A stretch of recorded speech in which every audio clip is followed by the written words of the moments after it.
You're listening to the Voice of Reason. I'm Dr. Len here with Francesco Garapoli. Francesco, this is the land of opportunity.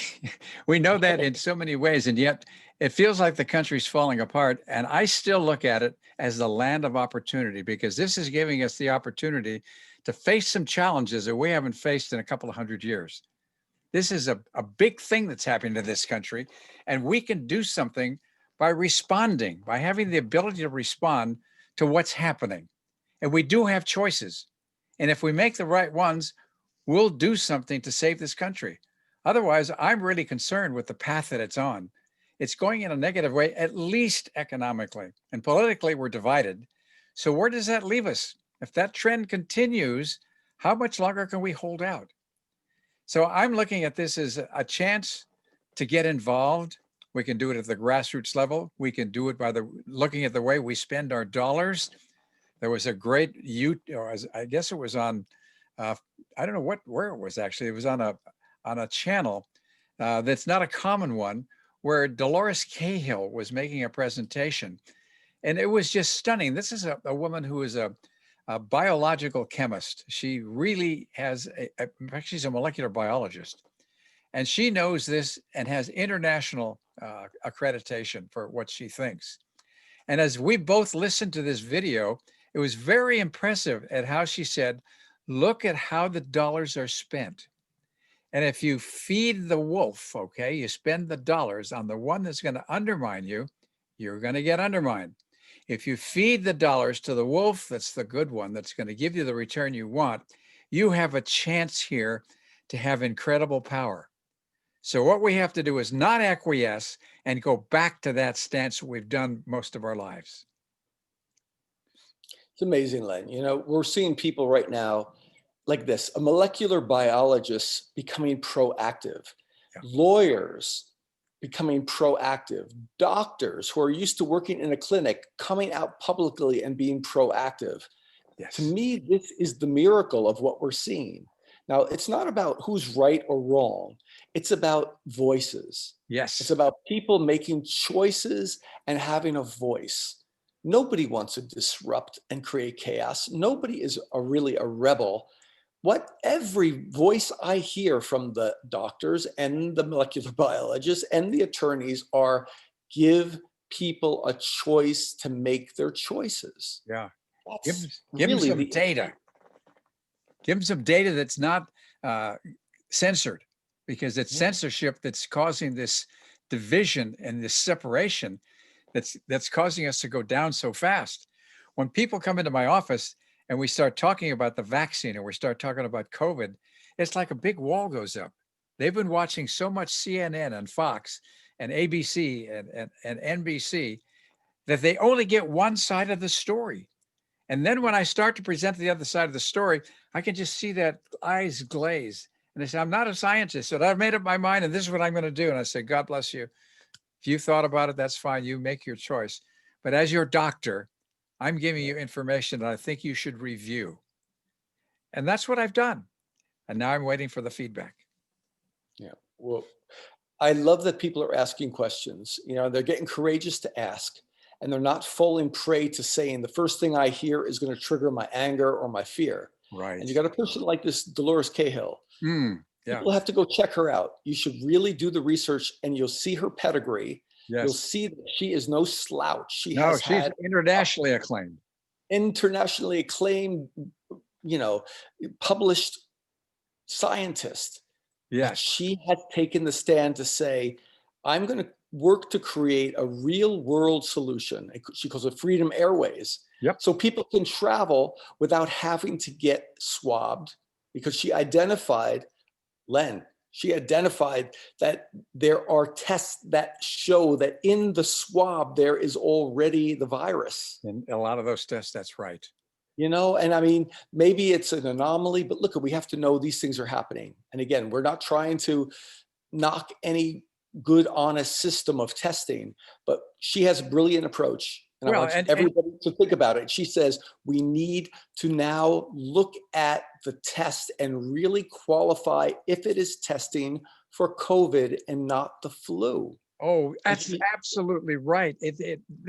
Nobody who's a scientist. Even Fauci himself says that this test overdiagnoses things.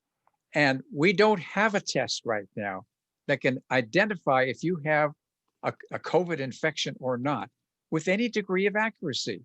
And the way the PCR test is on amplifications. We don't need to get into the details of all that again, but the bottom line is you cannot trust that data. And Dolores makes that point. And she's right. And if we don't have metrics that we can trust, what are we measuring? We're not getting any kind of science out of that. It's the same way that as we're tracking the number of deaths. These numbers are skewed so artificially high that what you're getting back is nonsense numbers. They are numbers that are made to scare people because the incidence of the disease is way overestimated because of the false positives that are rampant. And then when you start totaling up the number of deaths, you're totaling up numbers that are probably 5 to 10 times what they actually are. And I've looked at the CDC data, and that data suggests the same thing. So we have to pay attention to how we spend our money. And Dolores, go on with your story about Dolores and what her project is, because it's such a good one. It makes so much sense. And she's one of many. Okay, so we're just highlighting a person, and we'll have this link. Hopefully David will help us to put this link on the site. But she's one of many. And what we want people to know, and that's part of what this Voice of Reason story, this ongoing story that we share is about, there's a lot more that you don't know than what you know. Oh, God, yes. David helps us do the deep dives, and we find out people like this woman. She's from Ireland. Yeah. She's an epidemiologist, molecular biologist from Ireland who is thinking about the world. There are doctors in Portugal who are thinking about the world. There are scientists in America who are thinking about the world. Right. This is what is amazing about this beautiful process that's happening, is everyone is starting to realize we're in this together. This is an American story and this is a world story. Yeah. And if we all can come together and really hear this data, she's talking about helping people to fly internationally. Yeah. There are hundreds, if not thousands of people who can't go back to their families because of insane laws that are saying you can't travel because you're testing positive. So she's saying, okay, if that's the rule, we're going to get you at your game. We're going to use this test, and we're going to make sure this test is truly looking at the COVID sequence. There you go. And guess what? A test of 1,500 participants showed that it was everyone, not 98%, 100% of the tests out of the 1,500 were testing for the flu, the influenza virus. They were called COVID positive tests, but there was no COVID virus to be found. And you're right. We have to do something to find a test that's accurate first. Right. Or at least double check it. I mean, what most good science is you get a data set and then you cross correlate it with another data set, or you get somebody to replicate the test. Because really what the meaning of science is, you have a process that can be replicated by anyone and get the same results. Look it up in Wikipedia. That's what science is. So we're starting to see now a very difficult argument to fight. And we're seeing these frontline doctors being called, I saw it, right-wing radicals. How in the world can you call a vetted MD, an AMA member, American Medical Association member, who's got their MD, who's been practicing for 35 years in a hospital. Yeah, right. And then all of a sudden, because they don't say the story you want to hear, calling them a right-wing rebel. This is really insane, Len. Oh, and there are thousands of doctors who believe the frontline doctors of America are on the right track. It's not just 2 or 3 or 5 people.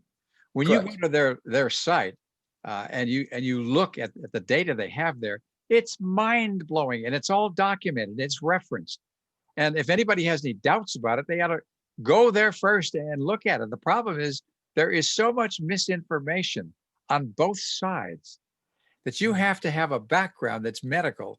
You have to put in 100 or 1,000 or 1,500 hours to begin to understand what's going on. And then you have to sit back and you have to talk to your colleagues.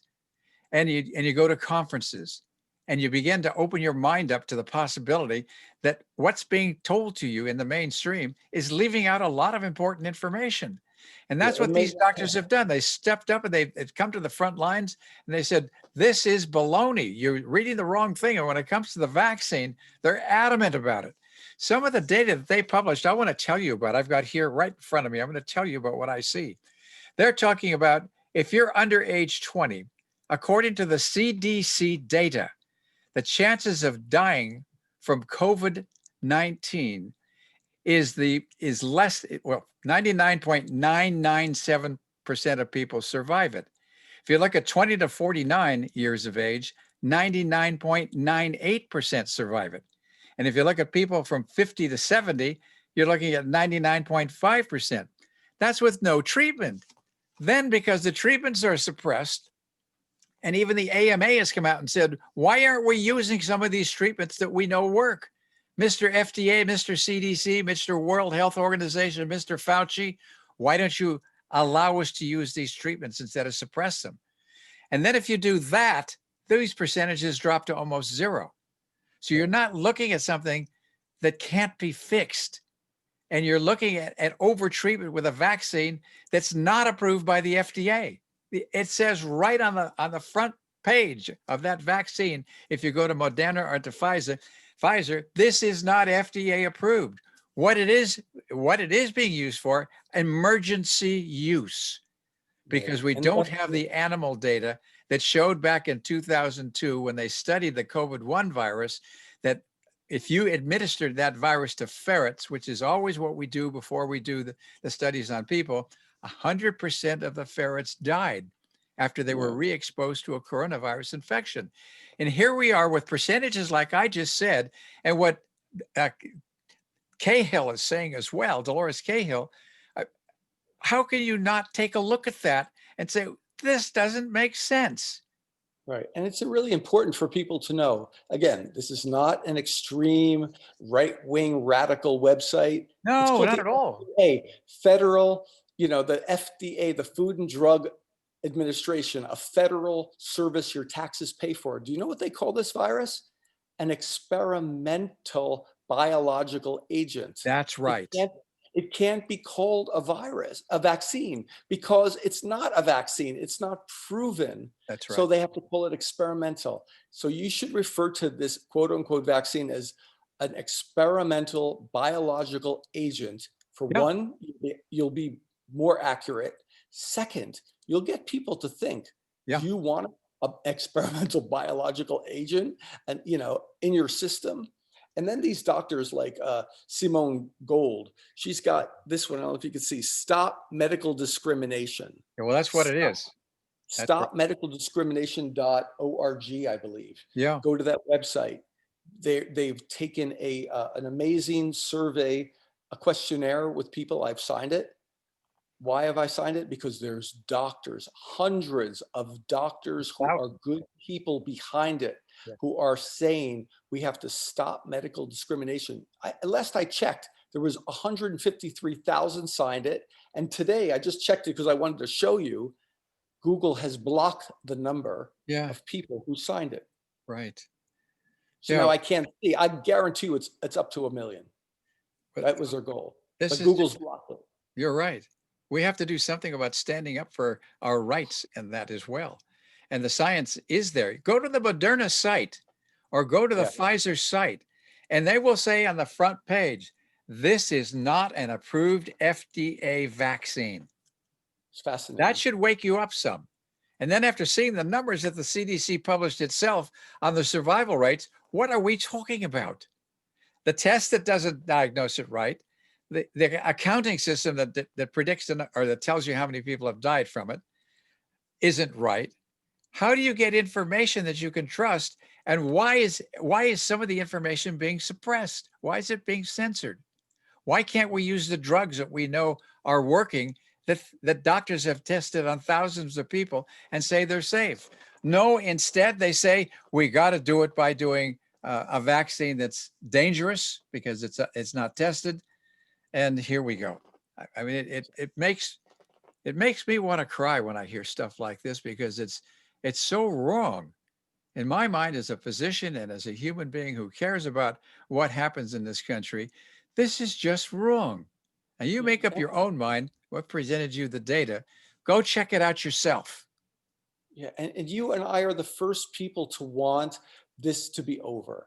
We're the Oh, first for people to sure. want a solution to end this so everyone can be healthy and safe. Right. Trust me, I'm not against vaccines. I'm against untested experimental biological agents. That's all. That's I true. mean, and if people can prove to me without a shadow of a doubt that something's safe for me and my family and my loved ones, I'll be the first one behind it. We are not blindly, remember we used to call, rebel without a cause, Yeah. right? I mean, that was the kind of the idea of the young punk who was just fighting anything. You and me are not like that. No. You know, we are we are people who look at data, we look at research. Your son David feeds us with tons of information. Some of it I throw out, a lot of it I go deep dive in, Yeah. and I come up with a conclusion that says, what is really the safe and right thing? Is it to just buy offhand what I'm told, or is it okay? Is it okay to question? And it is okay to question. Well, it's required to question. If you're going to be a Right. scientist and they're talking about science-based stuff, you Yeah. must question. That's And part you, of being a scientist. So yeah. if all of a sudden the peer pressure is telling you, oh, don't question because you might not be accepted by your friends, Oh, yeah. you better question who your friends are. Yeah. Again, you want to do what's good. We want everyone to be healthy. We want to support I the agree. society in a positive way. But let me tell you, what you and me are talking about is very much about supporting society, because we see the data. It's Yeah. not good data, Len. Yeah. Well, see, the problem is people don't know who to trust really. They listen, they watch CNN and they see the other kinds of major stations on TV, all saying the same thing, and you can hear the same sound bites on every one of these stations. It's like Yeah, a script has been given out, and the right. people who are the commentators are making the statements that are on the script. There's no independent thinking here, and then the censorship is so wild that I mean we've been banned by Facebook now. I've been trying to get on that to do a show that's live on Facebook directly. We can't do that. It stops it because they are not allowing us to tell the other side of the story. This is no way to be a scientist. This is no way to run a democracy. This is not freedom of speech. So Yeah. unless we do something to wake up, just because the election's over, it seems to be over, doesn't mean that we have to go along with all the new things that are taking us in the same direction that we've been going in that doesn't work. We can't afford the economy to collapse. And that is the direction we're going in. And we can't afford to keep calling people's numbers the way we're calling them and think that we're giving accurate information that is going to scare people is what the problem is. We've got to come back to our senses and think for ourselves. We can't go with the mandates and just blindly accept stuff that they're just making statements about without being able to back up. It's really odd that the people that are calling people like you and me not scientists are the ones that aren't scientists themselves. You and I have nothing to gain from this. We don't get paid for this. We're doing this because we are motivated to help you understand things the way we do. And then to be censored because of it, something's wrong with this picture. America, the land of the free, is disappearing. And if we don't go back to earn that place and start spending our dollars in the right places, we're going to be in trouble, more This trouble. whole this whole process is creating amazing heroes that I hope in retrospect people will look back and say people like, Dr. Simone Gold and Yes, Dolores Cahill. Again, these are doctors, these are scientists, these are PhDs, these are not slouches. These right. are not just your random person who's espousing an emotion. These are people who have pure science and data and a life history and a reputation to uphold. That's And right. they're willing to come out and they're willing to say, please, people, you don't know as much as I do, but you've got to trust. You got to at least take a step towards the trust and Yeah, open your mind.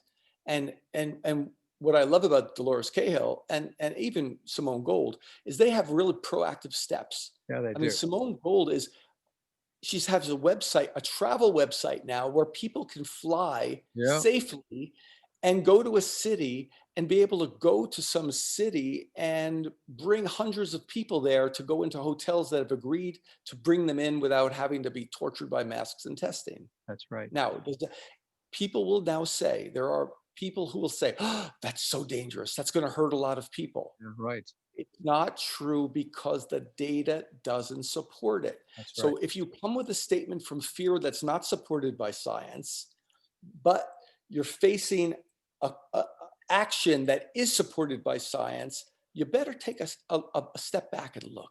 Yeah. The problem is, how do you know?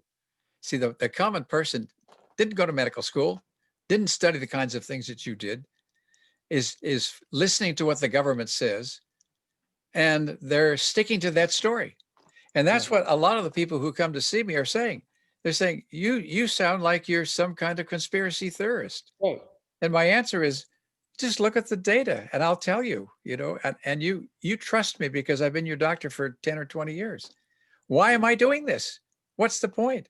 Am I getting some kind of conflict of interest out of it?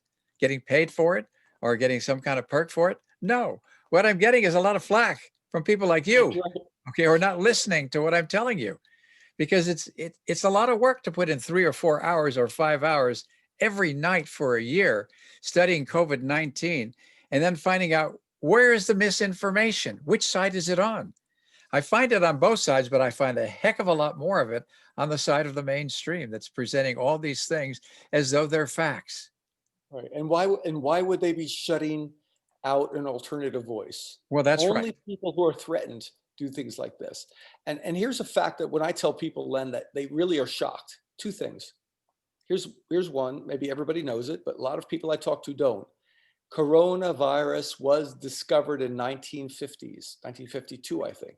Something like People that. say to me, I thought it was COVID-19. I thought they just discovered it last year. Yeah. No, COVID has been in the consciousness and the awareness. It's been heavily researched from the 60s. Okay, so 40, 50 years of research. Coronavirus is not new. Second fact, that's a very hard one for people to swallow. Doctors have been writing down on not only death certificates, but on your medical report for a patient, that a person had coronavirus symptoms for years. This is not new. You have been duped by a media to be told this is a new, terrible, novel virus, and it's not. Right. They're Please do making, the research. Don't listen to us. yeah. This is real fact, and I hope it blows your mind so you realize, oh my gosh, it's not what I've been told it was. Yeah. How can you have 400,000 deaths from COVID infections in 1 year when I just told you the survival rates? It Correct. doesn't add up. So you have to have a question in your mind. The CDC cannot speak out of both ends of its mouth, nor can the NIH or the FDA or the World Health Organization. And that's what you're hearing. This is an illness, like Francesco says, it's probably, maybe it's 10% of what maybe there have been 40,000 deaths. I doubt that. And you have to look at a lot of those people who have died. They're people who live in convalescent hospitals. At least half of them are. And convalescent hospital people, two problems. One is the vaccine won't even work in them because their immune systems are so shot. And second, they're on death's door to start with. And then we're looking at least 200,000 of that 400,000 number of adding to that makes you think that little kids are dying and people that are pregnant are dying and that your grandparents are dying. Well, I don't think it's true. And I've spent a lot of time researching it. Maybe I'm wrong, but there are thousands of doctors who think the same way. We all have empathy for people who die. We all have empathy for people who are scared. Right. And I care about everyone, and I know how it feels when you get scared. But when you're scared, you don't make good decisions. When you're scared, when you're angry, you tend not to use your discerning abilities. Your intuition doesn't work. Yeah. And you will be susceptible, just like advertising takes advantage of susceptibility in people. That was the whole idea of Madison Avenue, right? The whole joke of how the madmen of Madison Avenue knew the psychology of people and how to manipulate them to buy a product, Yeah, that's right. That's right? right. Sadly, these same techniques are being used right now to move you in a direction that may not be for your good. Yeah, We well, that's all right. want the world to be safe. We all want to open businesses back up again. We all want that to be done in the best way for the highest good for everybody. But please look deeply at the facts. What you and I, Len, are trying to share is get people just to do the research. Don't listen to us. But hopefully we can guide you. Hopefully the links at drsaputo.com can guide you to go a little deeper and then question about your choices. And maybe, like a lot of people I know, they're deciding not to shut off the vaccine completely, but as my friend told me today, which was beautiful, I'm going to take a step in the back of the line, Yeah. which That, means what you should do, right, Len? yeah, Take a absolutely. moment to think. See what Take a moment. happens. Look at the science. Look at the data when it comes out. 8,000 people a day die in the US. They always have for the last several years. That's the normal number of people that die. Every day. So to add a few people onto that, which isn't, I don't think is truly is happening. When you look at the death rates, it depends on what you look for. And you have to get sources that are comparing apples to apples, not apples to oranges. And that's where a lot of the confusion comes in. So yes, there are people dying from things every day. We'd like to live forever, but we don't. There is this thing called a lifespan. You will live a certain number of years. And when things go wrong, you may die sooner than later. But COVID-19 is not one of the explanations for it any more than influenza has ever been, even though that's been purported to be 35 or 40,000 deaths a year. That number is bogus as well. I wrote a paper 10 years ago for the swine flu epidemic and talked about the same things we're talking about now with COVID-19. How you collect the data and what the numbers really mean and how they're changing the goalposts for how you decide somebody has influenza or they have COVID-19 or something else. And every time you make a change, because there's a conflict of interest that you may have to give a certain kind of response, you get confused by what's happening. That number of 35,000 a year, we know is bogus for influenza. And the number for COVID-19 is even more bogus because of the way they're looking at it. You can go back and look at the paper that I wrote called The Infection Deception. It's published on drsaputo.com, and it's free. And it will tell you, and it's referenced, it was published in a medical journal. And I never got any flack from it at any point in time. And it's well referenced. Have a look at it, The Infection Deception on drsaputo.com. And it'll back up some of the things I'm saying that we're saying about COVID, Francesco. That's beautiful.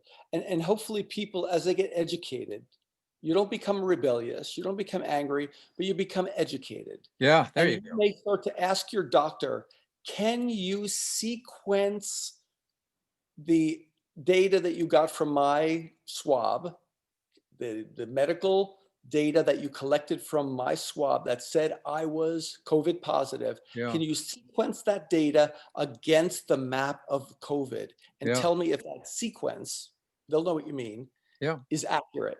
yeah, What you will find in test after test is it's not matching COVID. yeah, You're not being tested for what you think.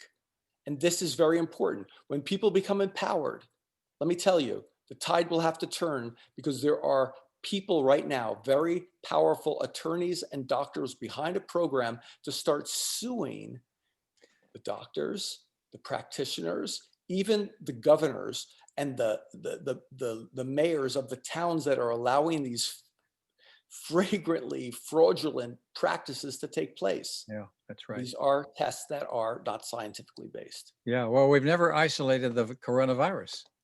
And if you don't isolate the virus, how do you make a vaccine that you can count on? You simply can't. So we're playing Russian roulette, and it's not paying off, not in the way we want it to. So if we're going to be scientists, let's at least be honest about it. If we're not going to be scientists, let's be honest about that too. I want the truth about why the vaccine is not the safest vaccine. I don't know why the CDC doesn't come out and talk about that. What they're trying to do is convince you that taking an experimental product, a biological agent that is not tested, is going to be the thing that's going to save us. When you have the treatment for it and the numbers of people who survive are so high, it doesn't make, and anybody can see that. It I doesn't know. take an Einstein or some guy that's put in 10,000 hours to study it. It just takes common sense. And that's not a conspiracy theory. That's a conspiracy against humanity. Right. Because our show here is called The Voice of Reason. And that's a funny name. It's kind of old-fashioned, beautiful name. But the voice of reason would say, if I have a safe solution that is very high at solving a problem, I should take that road first. And then if there's an experimental solution that could be a miracle, which we're all hoping for, give it the time to prove its efficacy. Yeah, right. If there was no temporary solution, I would say, oh shit, people are dying. We better do the experimental risky thing because people are dying at such a high rate. They're not. Yeah. If we can be honest with ourselves, we would look at hydrochloroquine, we would look at ivermectin, we would look at the safe things that could help save us your in a life. short time, right? And in a short time, and then give the time to a vaccine to be developed. That might be the miracle we're all waiting for. But don't rush into the risk. This is called risk assessment. When I was young, I remember working with a person. I was really fascinated. His job was a risk assessment analysis. And I was young. I didn't know these things. That was a real job. And I was fascinated. He was older than me. So I asked him what it meant, and I learned a lot. So it's been coming back to me now, 40 years later, what a real logical process of risk assessment means. And I think we all need to bring that in, Len. That's the voice of reason. Well, that is the voice of reason. That's the message of this show today. So I hope you've gotten something out of this that may help you, or at least motivate you to think a little bit more about what's happening and to question some of the stuff that's in the mainstream that's just being assigned to you, particularly after you have seen some of the data that comes from the government that works against what it's doing. We can't afford to just be robots that follow what we're told. We have to be sovereign ourselves, and we have to know how we're going to process information, because these are life and death matters. And to take something that's a vaccine that's unproven, that's experimental, that's not approved by the FDA, and in a setting where you have treatment for it that's very effective, that's being censored, you have to just say, what the hell is going on? Check that out yourself. Anyway, thanks for listening to us. We'll be back again on Monday, and God knows what'll have been in the press by Monday. It seems like every day there's so much new information that's coming up, so much information that's dividing us. We got to start finding ways to come together, to find that coherency that we all connect with, that gives us a voice of the oneness that we are.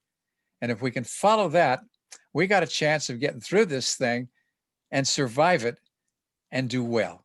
So, Francesco, God bless you. Thank you for sharing this with me. Thank you all for listening to us. We'll see you next Monday. Take care. Peace.